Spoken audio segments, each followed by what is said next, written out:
नमस्कार दोस्तों, मैं हूं शिवम पांडे और आप सभी का स्वागत है आपके अपने चैनल ट्रिक पॉइंट में। दोस्तों, हम लोग इस वीडियो में भारतीय नागरिक सुरक्षा संहिता यानी BNSS की महत्वपूर्ण धाराओं को ट्रिक के माध्यम से याद करने वाले हैं। तो देरी ना करते हुए चले इस वीडियो को शुरू करते हैं। तो सबसे पहले बात कर लेते हैं धारा 6 की, जिसमें दंड न्यायालय के वर्ग की बात कही गई है। आपको पता ही है कि कोई भी अधिनियम हो, धारा 1 में संक्षिप्त नाम प्रारंभ व लागू होना लिखा होता है और धारा 2 में महत्वपूर्ण परिभाषाओं की बात कही जाती है। तो इसमें भी धारा 1 और धारा 2 में वही बात कही गई है। तो उसके बाद जो महत्वपूर्ण धारा है वो धारा 6 है, जिसमें दंड न्यायालय के वर्ग की बात कही गई है। तो ये मुख्यतः 4 प्रकार के होते हैं। पहला सेशन न्यायालय, दूसरा प्रथम वर्ग न्यायिक मजिस्ट्रेट न्यायालय, फिर तीसरा है द्वितीय वर्ग न्यायिक मजिस्ट्रेट न्यायालय और चौथा है कार्यपालक मजिस्ट्रेट, जिसमें SDM, ADM, DM ये शामिल होते हैं। कैसे याद रखेंगे? दंड न्यायालय के वर्ग की बात हो रही है तो ऐसा माने दंड के वर्ग की बात हो रही है, दंड के प्रकार की बात हो रही है। तो आपको पता है कि दंड में छोड़ देना शामिल नहीं है, है ना। कोई ना कोई दंड दिया जा रहा है, चाहे आपको 3 महीने की सजा हो, एक महीने की सजा हो या 1 साल की सजा हो। तो दंड में छोड़ना शामिल नहीं है कि जाओ तुमको छोड़ दिया, तो छोड़ने से छो हो जाएगा। तो धारा 6 में दंड न्यायालय के वर्ग की बात कही गई है। अगला है धारा 8, जिसमें सेशन न्यायालय की बात कही गई है। तो कैसे याद रखेंगे? यहाँ पर देखिए सेशन न्यायालय, सेशन को याद करने के लिए सन कर लेते हैं, से सन। तो ऐसा माने कि बहुत सारे सन की बात हो रही है ना। तो अगर एक से ज़्यादा सन, तो सूर्य भगवान गोल गोल दिखते हैं, तो एक से ज़्यादा गोल करेंगे तो 2 गोल गोल। तो अगर आप देखिए इसको ध्यान से तो 8 जैसा दिखेगा, 2 बार गोल गोल करेंगे तो आपको याद हो जाएगा कि धारा 8 में सेशन न्यायालय की बात कही गई है। नेक्स्ट है धारा 9, जिसमें न्यायिक मजिस्ट्रेट के न्यायालय से संबंधित बात कही गई है। तो यह तो और भी आसानी से याद हो जाएगा, क्योंकि यहाँ पर क्या लिखा हुआ है? न्यायिक, और 9 शब्द लिखा हुआ है, 9 से न्यायिक हो जाएगा, 9 फॉर न्यायिक, 9 न्यायिक दोनों मैच करता है। तो याद रखिएगा कि धारा 9 में न्यायिक मजिस्ट्रेटों के न्यायालय से संबंधित बात कही गई है। फिर अगला है धारा 10, जिसमें मुख्य न्यायिक मजिस्ट्रेट और अपर मुख्य न्यायिक मजिस्ट्रेट की बात कही गई है, मतलब इससे संबंधित है धारा 10। तो इसमें एक मुख्य बात लिखी हुई है ना, मुख्य न्यायिक मजिस्ट्रेट। तो मुख्य लिखा हुआ है, मुख को मुख कर लेते हैं, मुख मतलब माउथ। और आपको पता है सबसे ज़्यादा मुख किसके पास थे? दशानन के पास, क्योंकि 10 सिर थे तो 10 मुंह थे, है ना। तो 10 मुंह थे, 10 मुंह, मुंह पर मुख्य हो जाएगा। तो याद रखिएगा कि धारा 10 में मुख्य न्यायिक मजिस्ट्रेट और अपर मुख्य न्यायिक मजिस्ट्रेट से संबंधित बात कही गई है। यहाँ पर आपको मुख्य शब्द याद रखना है और मुख से मुख हो जाएगा, मुख मतलब माउथ, और सबसे ज़्यादा मुख किसके पास है? दशानन रावण के पास, तो दशानन फॉर 10। अगला है धारा 11, जिसमें विशेष न्यायिक मजिस्ट्रेट की बात कही गई है, मतलब स्पेशल जुडिशियल मजिस्ट्रेट की बात कही गई है। अब यहाँ पर देखिए स्पेशल की बात कही जा रही है, मतलब विशेष की बात। तो अगर कोई स्पेशल व्यक्ति आता है तो बहुत सारे लोग जुड़ जाते हैं, है ना, बहुत सारे लोग जुड़ जाते हैं, भीड़ लग जाती है उनको देखने के लिए। कोई स्पेशल व्यक्ति आ जाए तो जुड़ने से 11 हो जाएगा, जुड़ना 11, बहुत सारे लोग जुड़े हैं, जुड़े फॉर 11। तो याद रखिएगा कि धारा 11 में स्पेशल जुडिशियल मजिस्ट्रेट से संबंधित बात कही गई है। फिर अगला है धारा 14, जिसमें कार्यपालक मजिस्ट्रेट से संबंधित बात कही गई है। तो इसको कैसे याद रखेंगे? कार्यपालक में आपको शब्द मिल जाएगा पालक।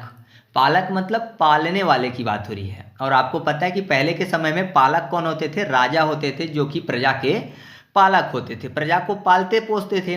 तो पालक कौन होते थे? राजा। और वो कहाँ रहते थे? फोर्ट में, फोर्ट फॉर 14। तो याद रखिएगा कि धारा 14 में कार्यपालक मजिस्ट्रेट से संबंधित बात कही गई है। नेक्स्ट है धारा 18, जिसमें लोक अभियोजक से संबंधित बात कही गई है। लोक अभियोजक, जिसको इंग्लिश में बोलते हैं पब्लिक प्रोसिक्यूटर। तो इसको कैसे याद रखेंगे? प्रोसिक्यूटर में आपको स्कूटर शब्द मिल जाएगा, और स्कूटर चलाने के लिए मिनिमम एज क्या होनी चाहिए? 18 वर्ष, तभी तो लाइसेंस मिलेगा। तो 18 वर्ष के बाद लाइसेंस मिलता है, तब आप स्कूटर चला सकते हैं। तो 18 से हो जाएगा धारा 18। तो याद रखिएगा कि धारा 18 में पब्लिक प्रोसिक्यूटर की बात कही गई है, मतलब लोक अभियोजक की बात कही गई है। इसके बाद अगला है धारा 22, और धारा 22 जो है इस बात से संबंधित है कि उच्च न्यायालय और सेशन न्यायालय के न्यायाधीश क्या सजा दे सकते हैं। तो तथ्य यह है कि उच्च न्यायालय विधि द्वारा प्राधिकृत कोई भी सजा दे सकता है, मृत्युदंड भी। वहीं पर सेशन कोर्ट या फिर अपर सेशन कोर्ट भी विधि द्वारा प्राधिकृत कोई भी सजा दे सकता है, परंतु सेशन जो न्यायाधीश होते हैं या फिर अपर सेशन न्यायाधीश जो होते हैं, इनके द्वारा मृत्युदंड की सजा अगर सुनाई जाती है तो उच्च न्यायालय में उसकी पुष्टि कराना आवश्यक है।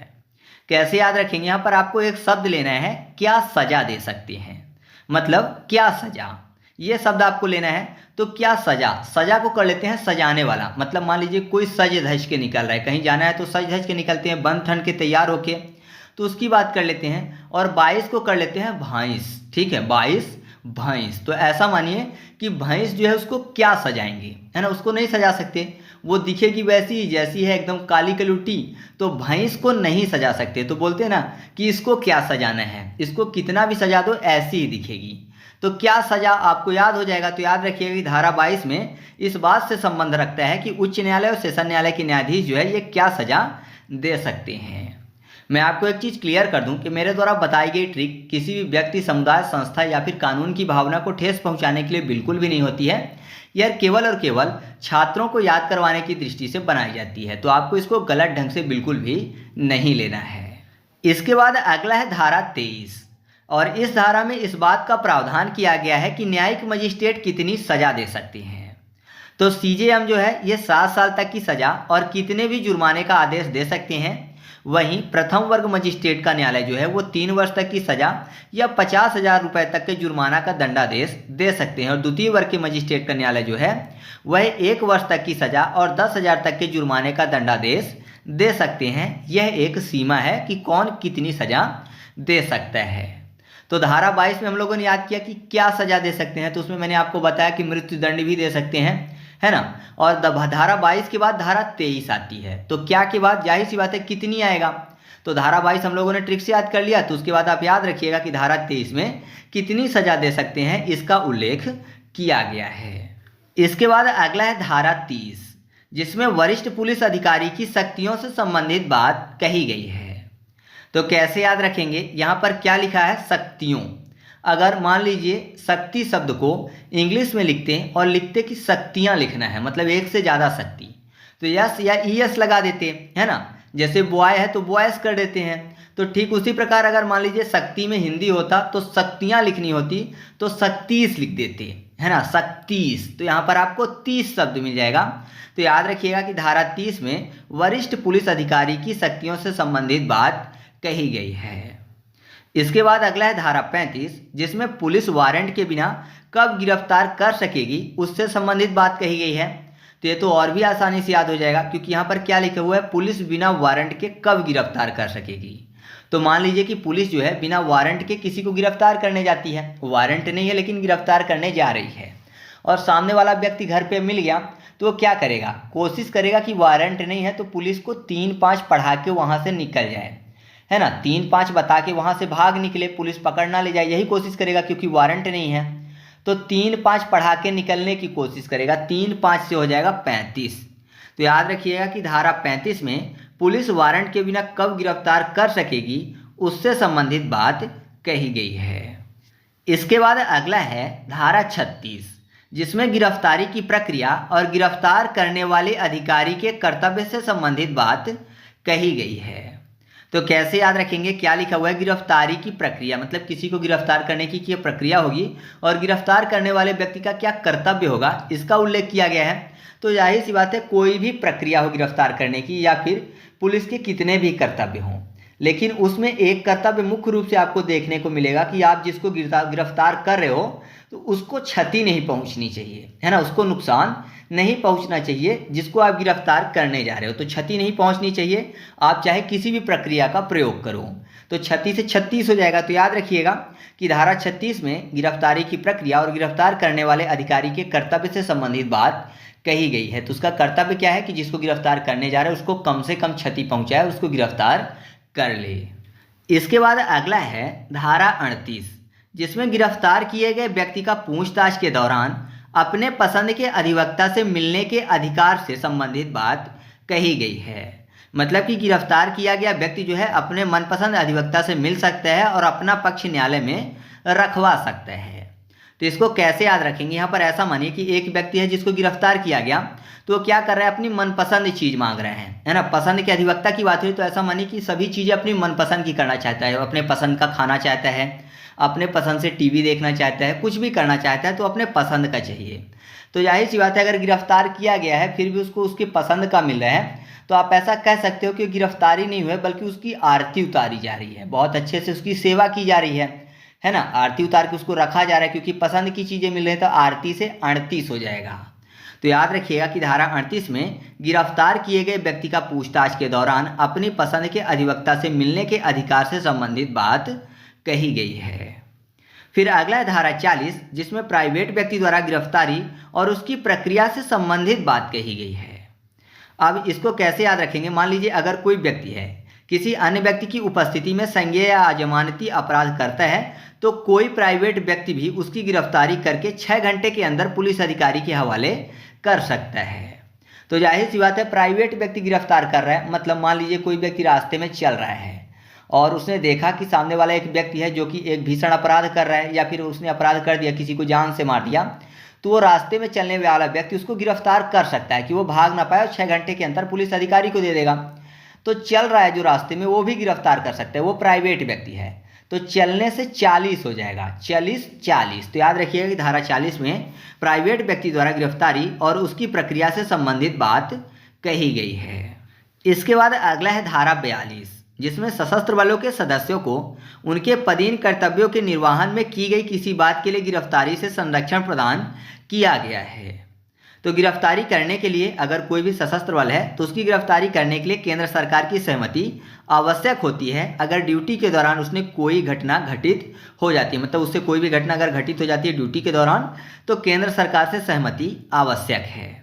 कैसे याद रखेंगे, सशस्त्र बल की बात हो रही है तो ऐसा मानिए कि यहाँ पर शस्त्र की बात हो रही है और 42 में आपको बलि शब्द मिल जाएगा, बलि। तो बलि देने के लिए जाहिर सी बात है किसी शस्त्र की जरूरत पड़ेगी, तो आप ऐसे याद रखिएगा कि धारा 42 में सशस्त्र बलों से संबंधित बात कही गई है कि उसकी गिरफ्तारी करने के लिए क्या प्रावधान है। इसके बाद अगला है धारा 58 जिसमें इस बात का प्रावधान किया गया है कि किसी भी गिरफ्तार किए गए व्यक्ति को 24 घंटे से अधिक निरुद्ध नहीं रखा जा सकता है। उसको 24 घंटे के भीतर संबंधित मजिस्ट्रेट के न्यायालय में पेश करना होगा, जो कि भारतीय संविधान के अनुच्छेद 22 के तहत व्यक्ति का मौलिक अधिकार है। कैसे याद रखेंगे, मैंने आपको बताया कि 24 घंटे के अंदर उसको पेश करना होगा न्यायालय में। तो कौन से 24 घंटे, जब उसको गिरफ्तार किया गया वहाँ से 24 घंटे काउंट हो जाएगा। तो उठाने के 24 घंटे के अंदर, है ना, गिरफ्तार किया गया मतलब उठाया गया, तो उठाने के 24 घंटे के अंदर उसको पेश करना होगा। 58 फॉर 58, तो आप ऐसे आसानी से धारा 58 को याद रख सकते हो। नेक्स्ट है धारा 63 जिसमें समन के प्रारूप का जिक्र किया गया है, मतलब समन की बात कही गई है। तो कैसे याद रखेंगे, समन को याद करने के लिए सम्मान कर लेते हैं। तो आपको पता है कि बहुत सारे लोग ऐसे हैं जिनका सम्मान अगर एक बार चला गया तो वो सम्मान के लिए क्या करते हैं, तरसते हैं कि उनको सम्मान मिल जाए, है ना। एक बार सम्मान जाने के बाद दोबारा वापस नहीं मिलता तो लोग तरसते हैं कि सम्मान मिल जाए। तो सभी लोग सम्मान के लिए तरसते हैं, ना कि पैसे के लिए। तो सम्मान के लिए तरसते हैं, तरसने से 63 हो जाएगा। तो याद रखिएगा कि धारा 63 में समन के प्रारूप का जिक्र किया गया है, मतलब अगर समन पूछा जाता है कि समन की बात किस में कही गई है तो धारा 63 में। फिर अगला है धारा 72 जिसमें गिरफ्तारी के वारंट का प्रारूप और अवधि से संबंधित बात कही गई है। तो अगर आपसे पूछा जाता है कि वारंट की बात किस में कही गई है तो धारा 72 में। अब वारंट को याद करने के लिए करंट कर लेते हैं। वारंट करंट, तो मान लीजिए किसी व्यक्ति को करंट लग गया और लेकिन उसकी जान बच गई है ना, करंट लग गया है लेकिन उसकी जान बच गई है। तो आपको पता है अगर करंट लग गया है तो उसको बेहतर होने में बहुत समय लगेगा, वो इतना जल्दी बेहतर नहीं हो पाएगा क्योंकि करंट लगा है तो बेहतर नहीं हो पाएगा। बेहतर फॉर 72, तो धारा 72 में गिरफ्तारी के वारंट के प्रारूप और अवधि से संबंधित बात कही गई है। इसके बाद अगला है धारा 84 जिसमें फरार व्यक्ति के लिए उद्घोषणा से संबंधित बात कही गई है। तो जब न्यायालय को यह लगता है कि कोई व्यक्ति वारंट जारी करने के बाद भी छिप रहा है, न्यायालय में उपस्थित नहीं हो रहा है, तो व्यक्ति के खिलाफ न्यायालय जो है उद्घोषणा जारी करती है कि उसको उद्घोषणा जारी करने की तिथि में कम से कम 30 दिन के अंदर न्यायालय में उपस्थित होना होता है। तो ये महत्वपूर्ण धारा है। कैसे याद रखेंगे, यहाँ पर क्या लिखा हुआ है, फरार व्यक्ति के लिए उद्घोषणा से संबंधित। तो वारंट जारी हुआ जिसमें वो नहीं मिला, छुप रहा है, तो जाहिर सी बात है वो चोरी से गायब है ना, चोरी से छिपा हुआ है। तो चोरी से छिपा हुआ है, इसलिए न्यायालय ने उद्घोषणा जारी किया 30 दिन के अंदर आ जाओ न्यायालय के समक्ष। चोरी से फिर 84 हो जाएगा। तो धारा 84 में फरार व्यक्ति के लिए उद्घोषणा से संबंधित बात कही गई है। फिर अगला है धारा 85, जिसमें फरार व्यक्ति की संपत्ति की कुर्की से संबंधित बात कही गई है। तो इसको कैसे याद रखेंगे, यहाँ पर कुर्की की बात कही गई है, तो कुर्की को कर लेते हैं कुक। कुक की बात, तो कुक की बात हो रही है, आपको पता है कुक क्या करता है, खाना बनाता है, जिसको हम लोग क्या करते हैं, खा के पचाते हैं। तो पचाने से 85 हो जाएगा। तो कुक खाना बनाता है, उसको हम सब पचाते हैं खा के, पचाने से 85। तो याद रखिएगा कि धारा 85 में कुर्की की बात कही गई है। ठीक है, तो आपको ऐसे आसानी से याद हो जाएगा कि धारा 85 फरार व्यक्ति की संपत्ति की कुर्की से संबंधित है। तो चलिए आगे बढ़ते हैं। इसके बाद हम लोग बात कर लेते हैं धारा 105 की।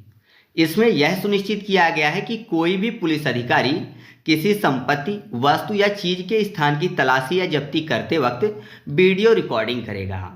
यह पारदर्शिता रखने में सहायता या किसी के साथ अन्याय होने से रोकने के लिए जोड़ी गई एक नई धारा है।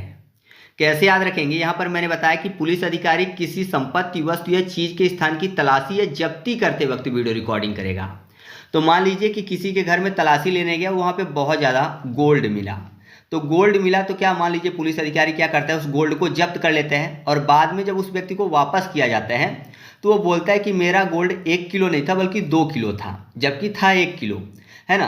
तो जाहिर सी बात है, अब कोई ना कोई पर्याप्त साक्ष्य होना चाहिए कि झूठ बोल रहा है। इस कारण से क्या है कि सौंपने के लिए, कि जब उसको सौंपा जाए तो हमारे पास साक्ष्य होना चाहिए कि देखिए मैंने ये चीज़ें आपसे ली थी और वही चीज़ मैं आपको वापस कर रहा हूँ। तो सौंपने के लिए साक्ष्य होना चाहिए। सौंपने से हो जाएगा 100 और 5, 100 तो याद रखिएगा कि धारा 105 में यह सुनिश्चित किया गया है कि कोई भी पुलिस अधिकारी किसी संपत्ति, वस्तु या चीज के स्थान की तलाशी या जब्ती करते वक्त वीडियो रिकॉर्डिंग करेगा। और याद रखिएगा कि ये नई धारा जोड़ी गई है, इस कारण से एग्जाम में पूछे जाने की संभावना है। नेक्स्ट है धारा 107। इसमें यह प्रावधान किया गया है कि अगर पुलिस अधिकारी को इन्वेस्टिगेशन करते समय यह विश्वास करने का पर्याप्त साक्ष्य है कि कोई संपत्ति किसी अपराधी द्वारा गलत काम करके अर्जित की गई है, तो उस संपत्ति की कुर्की और जब्ती करने के लिए पुलिस अधीक्षक या पुलिस आयुक्त के अनुमोदन के पश्चात मजिस्ट्रेट के समक्ष आवेदन कर सकेगा। तो कुल मिलाकर ऐसा समझिए शॉर्ट में कि कोई भी संपत्ति, है ना, अपराधी द्वारा गलत तरीके से अर्जित की गई है तो उसकी जब्ती से संबंधित है। तो जाहिर सी बात है, अगर कोई अपराधी है, उसने गलत तरीके से कोई भी संपत्ति अर्जित की है, तो जब भी पुलिस क्या करेगी, जांच करेगी, है ना, तो वो चीज़ जब पाएगी जो कि उसने गलत तरीके से अर्जित किया है, तो उसको क्या करेगी, सब साथ ले जाएगी, है ना। गलत तरीके से अर्जित किया है तो सब साथ, सब से 100 हो जाएगा और 7 से 7, तो 100 7 यानी 107। तो आप ऐसे इस धारा को आसानी से याद रख सकते हो। नेक्स्ट है धारा 126। यह धारा परिशांति कायम रखने के लिए प्रतिभूति या जमानत से संबंधित है। तो ये तो बहुत ही आसानी से याद हो जाएगा, क्योंकि यहाँ पर क्या लिखा हुआ है, परिशांति में शांति। तो जाहिर सी बात है, जिसका स्वभाव शांत होता है तो उसका समाज में एक अलग ही छवि होती है ना। जो शांत वातावरण का होता है या फिर शांत स्वभाव का होता है, विवाद नहीं करता है, तो समाज में उसकी एक अलग छवि होती है। तो एक अलग छवि, एक छवि फॉर 26। तो धारा 126 में क्या कहा गया है, परिशांति कायम रखने के लिए प्रतिभूति या जमानत की बात कही गई है। ठीक है, याद रहेगा। आगे बढ़ते हैं। नेक्स्ट है धारा 144। यह धारा पत्नी, संतान और माता पिता के भरण पोषण के लिए आदेश से संबंधित है। तो जब आपसे एग्जाम में पूछा जाएगा कि मजिस्ट्रेट किस धारा के अंतर्गत भरण पोषण के लिए आदेश करता है, तो सही जवाब क्या होगा, धारा 144। ये आसानी से याद हो जाएगा, क्योंकि भरण पोषण में आपको शब्द मिल जाएगा पोषण। पोषण को कर लेते हैं पाषाण। पाषाण मतलब होता है पत्थर, है ना।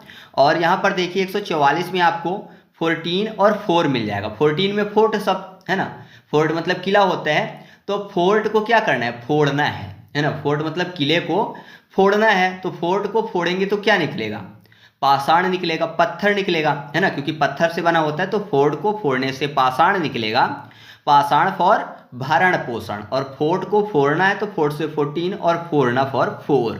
तो धारा 144। तो आपको ऐसे याद हो जाएगा कि धारा 144 में पत्नी, संतान और माता पिता के भरण पोषण के लिए आदेश की बात कही गई है। नेक्स्ट है धारा 149, जिसमें जमाव को तितर बितर करने के लिए सशस्त्र बल के प्रयोग का प्रावधान किया गया है। यह धारा जो है इसके अंतर्गत सशस्त्र बल के प्रयोग का आदेश जो है कोई कार्यपालक मजिस्ट्रेट ही दे सकता है, कोई पुलिस अधिकारी नहीं। कैसे याद रखेंगे, यहाँ पर क्या लिखा हुआ है, जमाव को तितर बितर करने के लिए सशस्त्र बल का प्रयोग। तो मान लीजिए कहीं भीड़ लगी है तो उसको तितर बितर करना है, भगाना है, तो उसके लिए किसका प्रयोग, सशस्त्र बल का प्रयोग। तो जाहिर सी बात है कि सशस्त्र बल यानी शस्त्र लेकर कोई बलपूर्वक खड़ा हो जाएगा और एक ऊंची आवाज में बोलेगा कि यहाँ से भाग जाओ, एक गोली मार दूंगा, तो सब तितर बितर हो जाएंगे, है ना, क्योंकि हाथ में शस्त्र लिया है। तो जाहिर सी बात है कि शस्त्र के बल से जब एक ऊंची आवाज में वो बोलेगा तो लोग तितर बितर हो जाएंगे। तो शस्त्र के बल से, शस्त्र फॉर सशस्त्र बल, और एक ऊंची आवाज, एक फॉर एक और ऊंची फॉर 49, 149। तो याद रखिएगा कि धारा 149 में जमाव को तितर बितर करने के लिए सशस्त्र बल के प्रयोग का प्रावधान किया गया है। बस आपको इसमें यह ध्यान रखना है कि यह जो आदेश है ये कौन दे सकता है, कार्यपालक मजिस्ट्रेट, ना कि कोई पुलिस अधिकारी। ठीक है। इसके बाद अगला है धारा 152। यह धारा जो है न्यूसेंस हटाने के लिए आदेश से संबंधित है। कैसे याद रखेंगे, यहाँ पर न्यूसेंस हटाने की बात हो रही है और आपको पता है न्यूसेंस हटाने का कोई आदेश दे रहा है तो आदेश कोई बड़ा अधिकारी देगा, तो वह अपने भवन में बैठकर आदेश देगा, है ना। एक भवन में बैठा हुआ है, वहां से आदेश जारी कर दिया कि न्यूसेंस को हटा दिया जाए। तो एक भवन फॉर एक 52, तो एक 52 में बैठा है, एक भवन में बैठा और आदेश दे दिया कि न्यूसेंस को हटाओ, तो सामने वाले न्यूसेंस को हटाएंगे और उसके आदेश का पालन करेंगे। तो याद रखिएगा कि धारा 152 में न्यूसेंस हटाने के लिए आदेश की बात कही गई है। नेक्स्ट है धारा 163, जिसमें न्यूसेंस या आंशिक खतरे के अति आवश्यक मामलों में आदेश जारी करने की शक्ति की बात कही गई है। यह धारा जो है पुरानी सीआरपीसी की धारा 144 से संबंधित है। आपने सुना होगा कि धारा 144 लगा दी गई है। तो पहले सीआरपीसी में जो धारा 144 थी, अब जो है BNSS में धारा 163 हो गई है। तो आपको पता है धारा 144 क्यों लगाया जाता था, जिससे जो क्षेत्र है वहां पर किसी भी प्रकार की क्षति ना हो, है ना, किसी भी प्रकार का दंगा ना हो। तो जाहिर सी बात है 144 इसी कारण से लगाया जाता था कि क्षेत्र में एक भी क्षति ना हो, एक भी नुकसान ना हो। तो एक भी क्षति ना हो, 163 यानी 163। तो याद रखिएगा कि जो पुरानी धारा 144 थी वो अब धारा 163 बन गई है। तो आपको याद रहेगा कि न्यूसेंस या आंशिक खतरे के अति आवश्यक मामलों में आदेश जारी करने की जो शक्ति है वो धारा 163 में दी गई है। इसके बाद अगला है धारा 168। यह धारा पुलिस का संज्ञेय अपराधों का निवारण करने की शक्ति से संबंधित है। मतलब ऐसा समझे कि पुलिस अधिकारी किसी भी संज्ञेय अपराध के किए जाने को रोकने के लिए अपने पूरे सामर्थ्य के साथ हस्तक्षेप कर सकेगा और उसका निवारण कर सकेगा। इसके लिए उसको किसी को भी सूचना देने या परमिशन लेने की जरूरत नहीं पड़ेगी धारा 168 के अंतर्गत। तो मान लीजिए कोई व्यक्ति बंधक है और पुलिस को सूचना मिली कि एक व्यक्ति को कुछ लोगों ने बंधक बना के रखा हुआ है, तो अब पुलिस को क्या करना है कि किसी के आदेश या परमिशन की जरूरत नहीं है कि जाके छुड़ाओ। पुलिस को अगर सूचना लगी है कि एक व्यक्ति को बंधक बनाया गया है कुछ लोगों द्वारा, तो आके उसको छुड़ा सकती है ना। तो एक व्यक्ति को छुड़ाने के लिए किसी की परमिशन लेने की जरूरत नहीं है, किसी के आदेश की जरूरत नहीं है। तो एक और छुड़ाना मतलब छूटने की बात है ना, एक व्यक्ति को छुड़ाना है मतलब वो छूट जाएगा। तो 1, 6 और 8, तो धारा 168। तो आप ऐसे आसानी से इस धारा को याद रख सकते हो। नेक्स्ट है धारा 170। यह धारा संज्ञेय अपराधों को किए जाने से रोकने के लिए गिरफ्तारी से संबंधित है।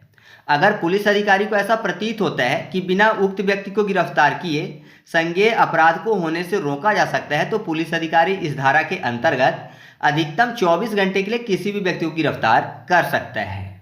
पुरानी सीआरपीसी में इसी धारा को 151 के नाम से जाना जाता था। सीधा सा ऐसा समझिए कि अनऑफिशियली तरीके से पुलिस इसका इस्तेमाल छोटे मोटे मामले में पीड़ित पक्ष को शांत करने के लिए करती है। पीड़ित पक्ष को लगता है कि उसने उसके खिलाफ शिकायत किया था तो पुलिस ने उसे जेल भेज दिया है, लेकिन असल में ये सिर्फ निवारक कानून है या फिर निवारक कार्यवाही है ना। मतलब 24 घंटे के लिए एक पक्ष को शांत करने के लिए दूसरे व्यक्ति को गिरफ्तार कर लिया, बाद में उसको छोड़ दिया जिससे कि वो पक्ष शांत हो जाए। तो अक्सर ऐसा होता है। तो ऐसा माने कि एक पक्ष को शांत करने के लिए ऐसा किया कि एक पक्ष जो है शांत हो जाए, शून्य हो जाए, जीरो हो जाए, कोई भी कार्य ऐसा ना करे, कोई भी अपराध ना करे, इसलिए दूसरे व्यक्ति को 24 घंटे के लिए पकड़ के छोड़ दिया गया। तो एक पक्ष को शांत करना है, एक शांत से 7, तो शांत करना है मतलब वो जीरो एक्टिविटी करेगा, कोई भी अपराध नहीं करेगा, तो 170। तो धारा 170 में क्या कहा गया है, संज्ञेय अपराधों को किए जाने से रोकने के लिए गिरफ्तारी की बात कही गई है। नेक्स्ट है धारा 173। यह धारा संज्ञेय मामलों में प्रथम सूचना रिपोर्ट यानी FIR दर्ज करने से संबंधित है। कैसे याद रखेंगे, FIR में अगर आप ध्यान से देखें तो F लिखा हुआ है, तो F को ऐसे भी लिखते हैं, तो ये देखने में कैसा लग रहा है, 7 की तरह लग रहा है। फिर I, तो I कैसा दिखेगा, 1 की तरह दिखेगा, और यहाँ पर R जो है वो 3 की तरह दिखेगा, है ना। इसको थोड़ा सा मोड़ दिया जाए तो R जो है 3 की तरह हो जाएगा। तो क्या लिखा हुआ है, 7 1 3। तो यहाँ पर क्या करना है, 1 को आगे कर देना है, 1 7 3 यानी धारा 173। तो आप ऐसे याद रखिएगा कि धारा 173 में FIR दर्ज करने की बात कही गई है। इसके बाद अगला है धारा 174। यह धारा असंज्ञेय मामलों में सूचना और ऐसे मामलों के अन्वेषण से संबंधित है। इससे पहले धारा 173 में हम लोगों ने संज्ञेय मामलों के अपराध से संबंधित बात कही गई थी, तो उससे संबंधित सूचना मतलब FIR की बात कही गई थी। तो संज्ञेय मामले की बात किस में कही गई, धारा 173 में। तो जाहिर सी बात है उसके एक बाद यानी धारा 174 में असंज्ञेय मामलों की बात कही जाएगी। इसे आम बोलचाल की भाषा में NCR बोलते हैं, जैसे कि गाली गलौज, धक्का मुक्की, छोटी मोटी धक्का मुक्की के अपराध जो हैं इसको धारा 174 के अंतर्गत वर्णित किया जाता है या फिर संज्ञान में लिया जाता है। तो इसको अलग से ट्रिक बताने की जरूरत नहीं है। इसके बाद अगला है धारा 181, जिसमें पुलिस के सामने दिए गए बयान और उसके उपयोगिता से संबंधित बात कही गई है। तो धारा 181 के अंतर्गत पुलिस बयान लेती है, लेकिन ये बयान जो है कोर्ट में मान्य नहीं होता, केवल सपोर्टिंग रोल में यूज होता है। आपने फिल्मों में सुना ही होगा कि पुलिस के सामने दिए गए बयान का न्यायालय में कोई भी महत्व नहीं होता है। तो जाहिर सी बात है यहाँ पर आप इच्छा से बयान दे सकते हो, मतलब आप चाहो तो पुलिस की इच्छा से भी बयान दे दो कि हाँ पुलिस बोल रहा है ऐसा, तो ठीक है, हो गया ऐसे ही, जिससे कि पुलिस जो है फोर्स ना करे। तो आप इच्छा से बयान दे देंगे, बाद में आपको जो बयान देना है आप न्यायालय में देंगे, जो कि महत्वपूर्ण है ना। पुलिस के सामने आपने जो भी बयान दिया वो महत्वपूर्ण नहीं है, तो आप किसी की इच्छा से बयान दे सकते हो। तो इच्छा से फॉर 181 है ना, एक व्यक्ति की इच्छा से दिया तो 181 यानी धारा 181। इसके बाद अगला है धारा 183। इसमें अभियुक्त का मजिस्ट्रेट के सामने दिए गए बयान की बात कही गई है। मजिस्ट्रेट इस बयान को लेखबद्ध करता है और बयान दे रहे व्यक्ति को समझाता है कि वह यह बयान अपनी मर्जी से दे रहा है, उसको कोई भी विवश नहीं कर रहा है, और इस बयान में कही गई किसी भी बात का उपयोग अभियुक्त के विरुद्ध किया जा सकता है। तो ये बात जो है मजिस्ट्रेट समझाता है किसको, अभियुक्त को। और ये जो बयान होता है ये फिक्स बयान होता है, इसको बदला नहीं जा सकता है। तो कैसे याद रखेंगे, 183 लिखा हुआ है, मतलब आपने अगर ये बयान दे दिया कि हाँ मैंने अपराध किया हुआ है, तो इसके बाद एक भी तरस नहीं खाया जाएगा। आपने जो बयान दे दिया उसी के अनुसार कार्य होगा, तो एक भी तरस नहीं खाया जाएगा, ये बयान फिक्स है। एक तरस फॉर 183 यानी धारा 183। तो आप ऐसे याद रखिएगा कि धारा 183 जो है अभियुक्त का मजिस्ट्रेट के सामने दिए गए बयान से संबंधित है, जबकि धारा 181 जो है वो पुलिस के सामने दिए गए बयान और उसकी उपयोगिता से संबंधित है। और आपको पता ही है कि पुलिस के सामने दिए गए बयान का कोई भी महत्व नहीं होता है। इसके बाद अगला है धारा 187, जिसमें अभियुक्त का रिमांड लेने से संबंधित है, मतलब कि इस धारा के अंतर्गत रिमांड लिया जाता है। तो कैसे याद रखेंगे, आपने फिल्मों में देखा होगा कि पुलिस जो है जब रिमांड में लेती है तो अपराधी की बहुत ज़्यादा पिटाई करती है ना। रिमांड में लेती है तो पिटाई करती है पता लगाने के लिए। तो ऐसा मानिए कि कोई भी व्यक्ति की रिमांड मांग रही है पुलिस, तो एक बार सुताई करना चाह रही है, तभी तो रिमांड मांग रही है कि एक बार आ जाए तो इसकी सुताई करके सब पता लगा लूँ।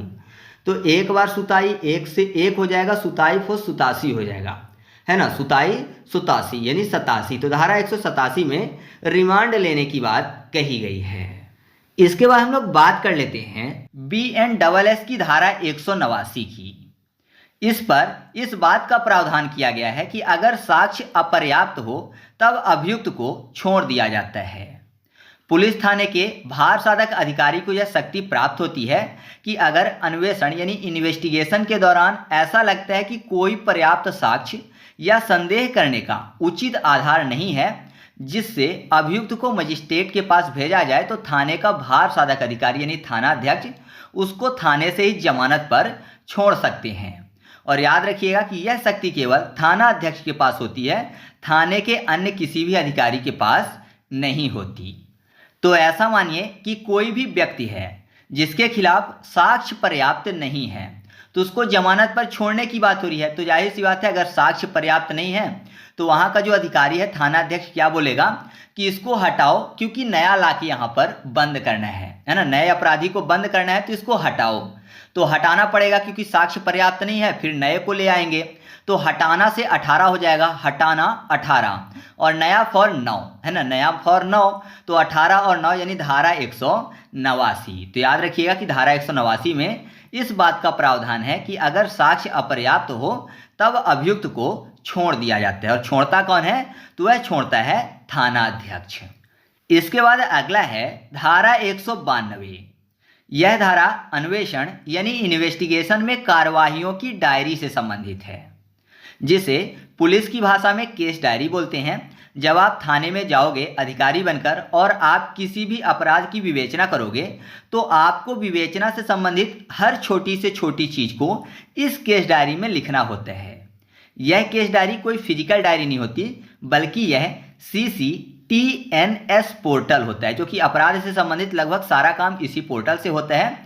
तो इसी पोर्टल का एक भाग होता है जिसमें विवेचक अपनी दैनिक कार्यवाही लिखता है कि उसने किसी मुकदमे की विवेचना में आज क्या कार्यवाही की, सब कुछ A to Z case diary में लिखा जाता है। तो थाने पर इसे आम बोलचाल भाषा में पर्चा काटना बोलते हैं। तो याद रखिएगा कि अगर आपसे पूछा जाता है कि केस डायरी का जिक्र किस धारा में है, तो सही जवाब होगा धारा 192। तो ऐसा माने कि जब इन्वेस्टिगेशन किया जाता है तो जितने भी बयान होते हैं हर एक बयान को केस डायरी में लिखा जाता है। मतलब दैनिक कार्य जो भी किया जाता है, दैनिक इन्वेस्टिगेशन जो भी किया जाता है, तो उसमें जिसने भी बयान दिया है सभी के बयान को लिखा जाता है उस केस डायरी में। तो हर एक बयान को लिखते हैं इन्वेस्टिगेशन के दौरान केस डायरी में। तो एक बयान फॉर 192, तो हर एक बयान कहाँ लिखते हैं? केस डायरी में। तो याद रखिएगा कि केस डायरी का जिक्र BNSS की किस धारा में है? धारा 192 में।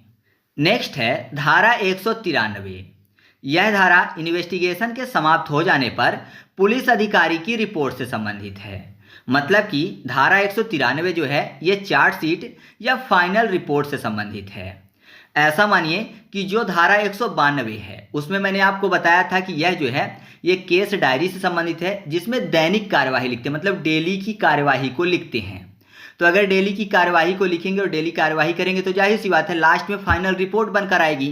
तो 192 में जो है केस डायरी की बात कही गई, दैनिक कार्यवाही की बात कही गई, तो ठीक उसके बाद धारा 193 में फाइनल रिपोर्ट की बात कही गई। तो धारा 193 को ट्रिक से याद करवाने की जरूरत नहीं है।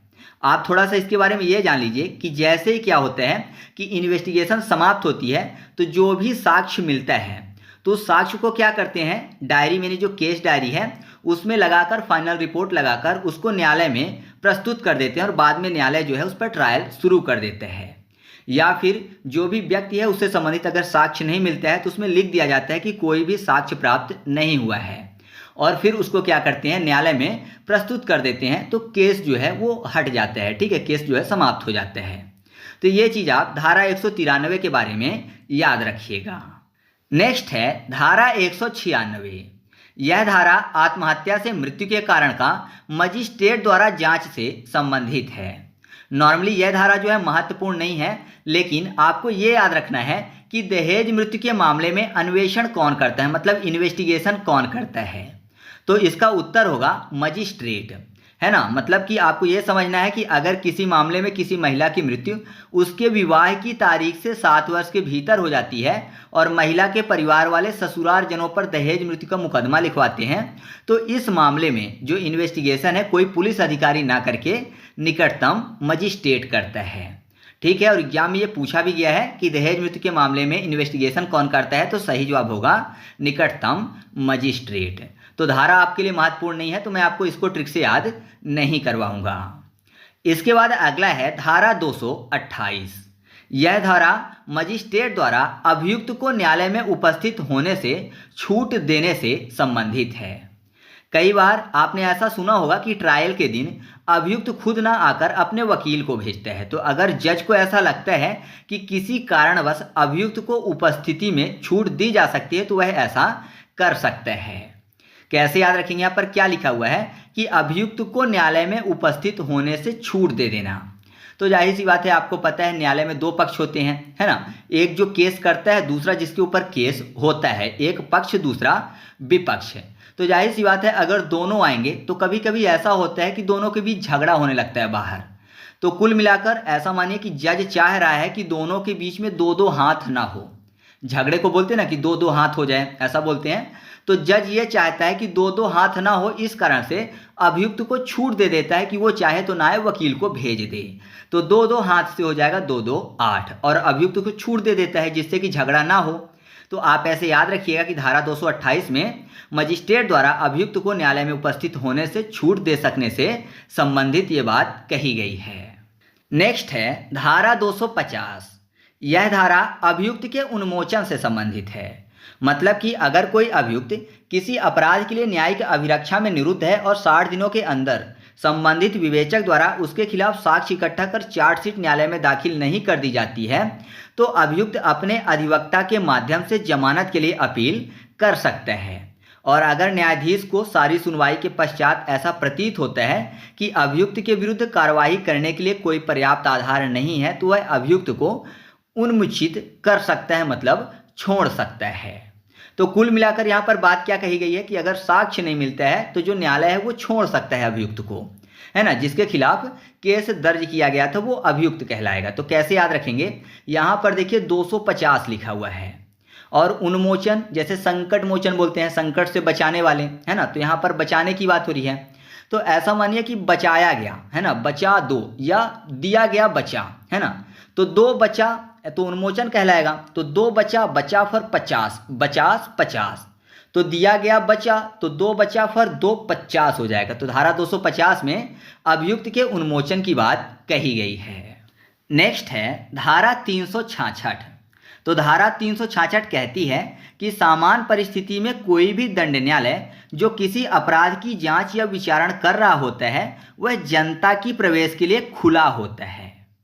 प्रश्न आ सकता है कि भारतीय नागरिक संहिता की किस धारा के अंतर्गत न्यायालयों का खुला होना बताया गया है, तो सही जवाब क्या होगा, धारा 366। तो ये तो बहुत ही आसानी से याद हो जाएगा, क्योंकि यहाँ पर क्या लिखा हुआ है, न्यायालय का खुला होना।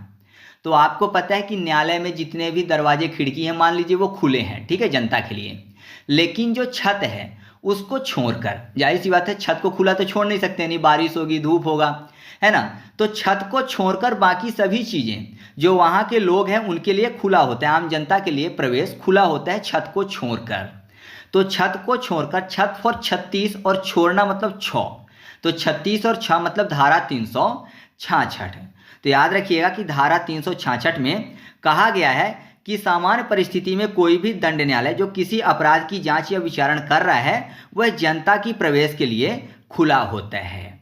ठीक है, मैं आपको एक चीज़ क्लियर कर दूं कि मेरे द्वारा जो भी ट्रिक बताई जाती है वो किसी भी व्यक्ति, समुदाय, संस्था या कानून की भावना को ठेस पहुंचाने के लिए बिल्कुल भी नहीं होती है। तो आप इसको गलत ढंग से मत लीजिएगा। मेरा उद्देश्य केवल और केवल आपको सभी चीज़ें याद करवाना होता है। ठीक है, तो चलिए आगे बढ़ते हैं। नेक्स्ट है धारा 401। यह धारा अभियुक्त को सदाचरण यानी अच्छे आचरण की परिवीक्षा पर या भर्त्सना के पश्चात छोड़ देने के आदेश से संबंधित है। परिवीक्षा का मतलब होता है निगरानी, यानी कुछ परिस्थितियों में न्यायालय अभियुक्त को जेल ना भेजकर अच्छे आचरण के साथ रहने की चेतावनी देकर परिवीक्षा यानी निगरानी पर छोड़ देती है। इस निगरानी को करने के लिए एक परिवीक्षा अधिकारी नियुक्त होता है जो कि न्यायालय द्वारा छोड़े गए अभियुक्त की निगरानी करता है, और यह निगरानी अधिकतम 3 साल तक हो सकती है। तो कैसे याद रखेंगे, यहाँ पर क्या बोला जा रहा है कि जेल नहीं भेजा गया है बल्कि उसको छोड़ दिया गया, लेकिन निगरानी पर। एक व्यक्ति होगा, एक परिवीक्षा अधिकारी होगा जो कि निगरानी करेगा, है ना, क्योंकि अच्छा आचरण था इस कारण से छोड़ दिया गया। तो निगरानी करेगा कि इसका अच्छा आचरण है या लगातार बना रहेगा या फिर से ये कोई गलत काम करेगा। तो जाहिर सी बात है कि चारों तरफ से एक आदमी उसको देखता रहेगा, है ना, उसकी परिवीक्षा करता रहेगा। तो चारों तरफ से एक आदमी, चारों, चार और ओ, चार ओ मतलब 0 और एक आदमी, तो 401 अर्थात धारा 401। तो आप ऐसे आसानी से इस धारा को याद रख सकते हो। नेक्स्ट है धारा 407। इस धारा में यह कहा गया है कि जब सेशन न्यायालय द्वारा मृत्युदंड सुनाया जाता है तो उच्च न्यायालय में उसकी पुष्टि करना अनिवार्य है। तो प्रश्न यह आ जाता है कि भारतीय नागरिक सुरक्षा संहिता में किस धारा के अंतर्गत सेशन न्यायालय द्वारा दिए गए मृत्युदंड की पुष्टि उच्च न्यायालय में कराना अनिवार्य है। तो सही जवाब होगा धारा 407 में। तो ऐसा मानिए कि सेशन न्यायालय ने किसी को मृत्युदंड दिया, तो जाहिर सी बात है किसी साक्ष्य के आधार पर दिया गया होगा। तो अब क्या कर रहा है सेशन न्यायालय, जो कि छोटा न्यायालय है ना, अपेक्षाकृत उच्च न्यायालय या उच्चतम न्यायालय से, तो क्या कर रहा है 4 से 7 मांग रहा है ना, और से 7 मांग रहा है कि मैंने जो फैसला लिया वो सही है तो मेरा साथ दो, है ना। तो 4 से 7 मांग रहा है, तो 4 से हो जाएगा 4 से फॉर 100 यानी 400, 7 फॉर 7 अर्थात धारा 407, क्योंकि पुष्टि करवा रहा है। तुम भी पुष्टि करो कि मैंने जो सजा दी है ये सही है, तो 4 से 7 मांग रहा है तो 407। तो आप ऐसे इस धारा को याद रख सकते हो। नेक्स्ट है धारा 410। इस धारा में इस बात का जिक्र किया गया है कि मृत्युदंड की पुष्टि या कोई नया दंडादेश पारित करने के लिए कम से कम 2 न्यायाधीशों द्वारा हस्ताक्षरित होना चाहिए। मतलब कम से कम 2 न्यायाधीशों की पुष्टि आवश्यक है। तो इससे पहले मैंने आपको बताया कि अगर मृत्युदंड दिया जाता है सेशन न्यायालय द्वारा तो सेशन न्यायालय क्या करता है, पुष्टि मांगता है ना। 4 लोगों से बोलता है कि साथ दो, 4 से 7 मांगता है। तो अगर 4 से 7 मांगा है तो उनमें से कम 2 तो साथ दे ही देंगे, 50% आधा। तो क्या हो रहा है कि 4 से 7 मांग रहा था कि ये जो दोषी है इसको सजा मिले, है ना। तो 4 लोगों से बोल रहा है कि ये दोषी है इसलिए पुष्टि करो कि इसको सजा मिले। तो जाहिर सी बात है अगर दोषी होगा तो सभी सिग्नेचर कर देंगे। तो 4 लोगों से क्या बोल रहा है कि मेरा साथ दो क्योंकि ये दोषी है। तो 4 से बोल रहा है दोषी है, 4 और दोषी मतलब 10, 4 और 10 अर्थात धारा 410। तो सबको बता रहा है 4 लोगों को कि दोषी है इसलिए पुष्टि करो, हस्ताक्षर करो जिससे सजा मिले। तो 4 में से कम 2 न्यायाधीशों ने सिग्नेचर कर दिया और उसकी बात मान ली। तो याद रखिएगा कि धारा 410 में इस बात का जिक्र किया गया है कि मृत्युदंड की पुष्टि या कोई नया दंडादेश पारित करने के लिए कम से कम 2 न्यायाधीशों का हस्ताक्षर होना आवश्यक है। ठीक है। नेक्स्ट है धारा 415। इस धारा में इस बात का प्रावधान किया गया है कि उच्च न्यायालय से मिले किसी दंड के खिलाफ उच्चतम न्यायालय में अपील की जा सकती है। लेकिन बस ध्यान ये रखना है आपको कि सजा जो है कम से कम 7 वर्ष होनी चाहिए या 7 वर्ष से अधिक होनी चाहिए, तभी उच्चतम न्यायालय में अपील की जा सकती है। तो मैंने आपको पहले बताया कि 4 लोगों से साथ मांगा था जब मृत्युदंड दी थी। तो 4 लोगों को बताया था कि दोषी है 410, जिसमें से क्या किया था 2 न्यायाधीशों ने सिग्नेचर किया था।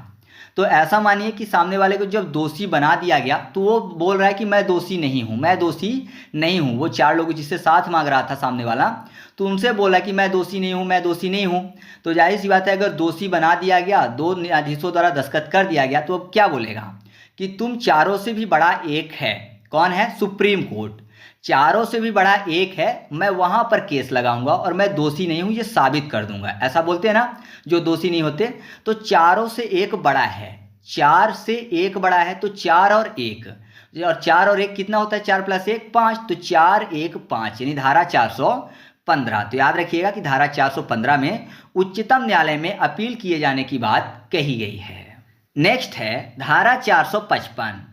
इसमें इस बात का प्रावधान किया गया है कि अगर किसी व्यक्ति को किसी अपराध में उच्च न्यायालय द्वारा मृत्युदंड की सजा सुनाई जाती है, उसके बाद वह उच्चतम न्यायालय में अपील करता है, तो जब तक अपील की सुनवाई नहीं हो जाती है तब तक उसके मृत्युदंड का निष्पादन निलंबित कर दिया जाएगा। मतलब तब तक उसको मृत्युदंड नहीं दी जाएगी जब तक कि उसके अपील की सुनवाई ना हो जाए। तो सस्पेंशन ऑफ डेथ सेंटेंस की बात कही गई है धारा 455 में। तो ऐसा मानिए कि अगर किसी को मृत्युदंड दिया जाता है तो जाहिर सी बात है क्या करते हैं? अपील करते हैं उच्चतम न्यायालय में, है ना। तो जब अपील करेंगे तो जाहिर सी बात है कौन करते हैं? परिवार वाले करते हैं। तो क्यों करते हैं? जिससे कि 4 कंधों में ना ले जाना पड़े, बचा लिया जाए, है ना। 4 कंधों में उठा के ना ले जाना पड़े। मृत्युदंड दी गई है तो जाहिर सी बात है मरने के बाद ही ले जाएंगे, तो 4 कंधे में ले जाते हैं। तो 4 कंधे से बचाने के लिए, है ना, 4 कंधे में ना ले जाना पड़े उससे बचाने के लिए अपील कर रहे हैं। तो 4 कंधा फॉर 4 और बचा पाने के लिए बचा पाना फॉर 55, बचपन 55। तो याद रखिएगा धारा 455 में सस्पेंशन ऑफ डेथ सेंटेंस की बात कही गई है। नेक्स्ट है धारा 456। इसमें इस बात का प्रावधान किया गया है कि अगर कोई महिला जिसे मृत्युदंड दिया गया है वो गर्भवती पाई जाती है तो उच्च न्यायालय दंडादेश को आजीवन कारावास के रूप में परिवर्तित कर सकती है। मतलब कि अगर मृत्युदंड मिला है तो उसको आजीवन कारावास में बदला जा सकता है अगर महिला गर्भवती है। तो आप ऐसे याद रखिए कि यहाँ पर बात किसकी हो रही है? और माँ की हो रही है। मतलब माँ ने क्या किया है? अपराध किया है। तो जाहिर सी बात है कि माँ ने अपराध किया है तो उसको दंड दिया जा सकता है, लेकिन उसके पेट में जो बच्चा है उसको दंड नहीं दिया जा सकता क्योंकि उसने तो अपराध किया नहीं है। तो माँ को सजा दो, ना कि बच्चे को, क्योंकि बच्चे पर पिता का भी अधिकार होता है ना। माँ और पिता दोनों का बच्चा है तो पिता अपने बच्चे को जिससे छू सके, इस कारण से महिला को क्या है? मृत्युदंड ना देकर उसको आजीवन कारावास दिया जाएगा।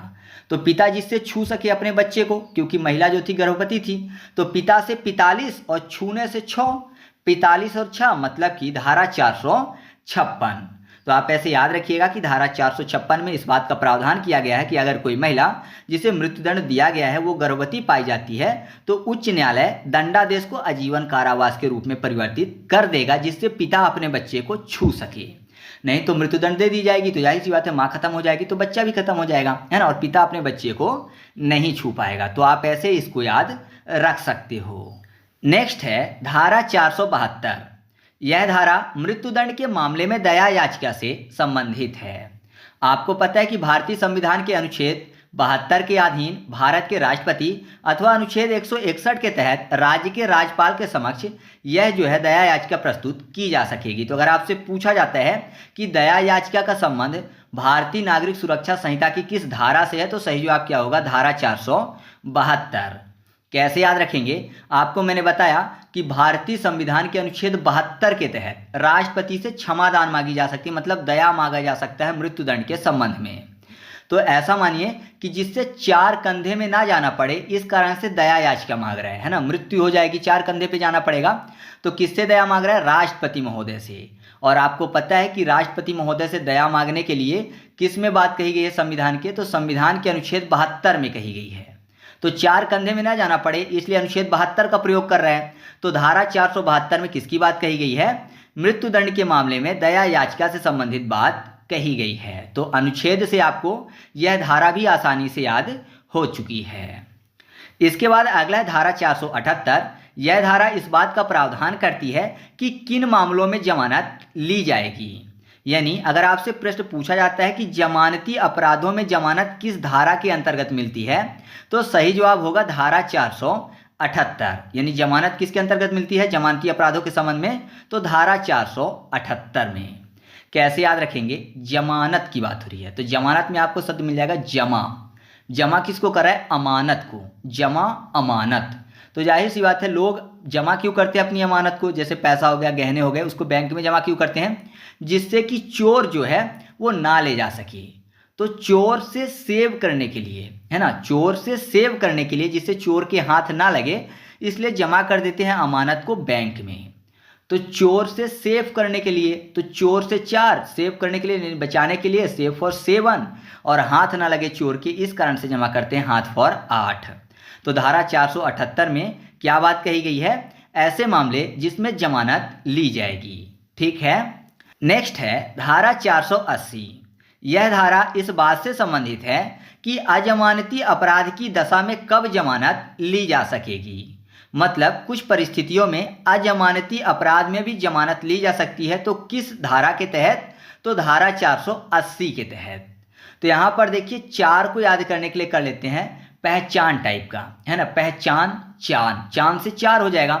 तो ऐसा माने कि अजमानती अपराध था, यानी ऐसा अपराध था जिसकी जमानत नहीं मिलती, लेकिन पहचान अच्छी थी, इस कारण से अजमानती अपराध में भी जमानत मिल गई, है ना। यहाँ पर यह धारा यही तो बोल रही है कि अजमानती अपराध की दशा में कब जमानत ली जा सकेगी। तो अजमानती अपराध किया था लेकिन पहचान अच्छी थी तो जमानत मिल गई। तो पहचान चांद से 4 और अच्छी फॉर 80 यानी 480।